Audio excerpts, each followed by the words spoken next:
ఆ అమ్మాయి ఇంట్లో రహస్యంగా 3 రోజుల పాటు లైవ్ స్ట్రీమ్ ప్రారంభించింది. ఆమె ఇలా చేసిన కారణం ఒక్కటే, తన తల్లి అసలు స్వరూపాన్ని బయటపెట్టడం. లైవ్ స్ట్రీమ్ మొదటి రోజు 20 సంవత్సరాలుగా పక్షవాతం వల్ల మంచానికే పరిమితమైన తన కూతురిని తల్లి ఎప్పటిలాగే ఎంతో జాగ్రత్తగా చూసుకుంది. అది చూసిన ప్రేక్షకులందరూ ఆ తల్లిపై జాలిపడ్డారు. ఇంత గొప్ప తల్లి ఉండడం ఆ అమ్మాయి అదృష్టం అని అనుకున్నారు.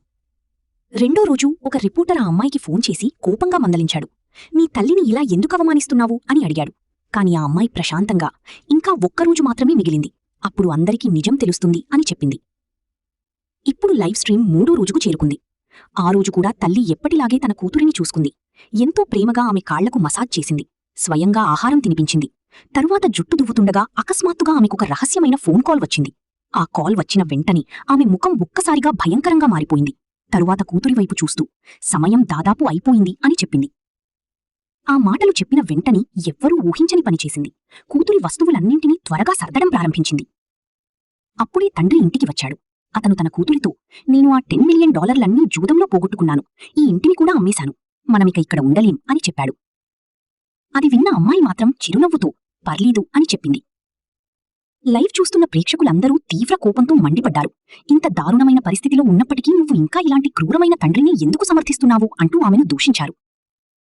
ఈ లైవ్ స్ట్రీమ్ మరింత వైరల్ అయింది. రిపోర్టర్ మళ్లీ ఫోన్ చేసి కోపంగా అడిగాడు, ఇదేనా నువ్వు గౌరవించే తండ్రి? నీకు ఒక్కసారి కూడా ధన్యవాదాలు చెప్పలేదు. నీ డబ్బంతా జూదంలో పోగొట్టుకుని ఇంటిని కూడా అమ్మేశాడు. కాని నీ తల్లి మాత్రం 20 సంవత్సరాలుగా నిన్ను చూసుకుంటోంది.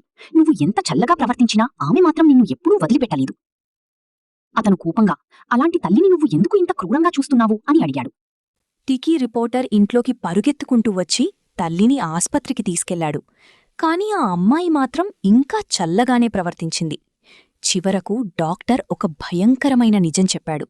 నీ తల్లికి యూరీమియా ఉంది, వెంటనే కిడ్నీ మార్పిడి చెయ్యకపోతే ప్రాణాపాయం అని అన్నాడు. అది విన్న తర్వాత కూడా ఆ అమ్మాయి నిర్లక్ష్యంగా, అది నాకేమిటి సంబంధం అని చెప్పింది. ఇక్కడితో వీడియో 2వ భాగం ముగిసింది.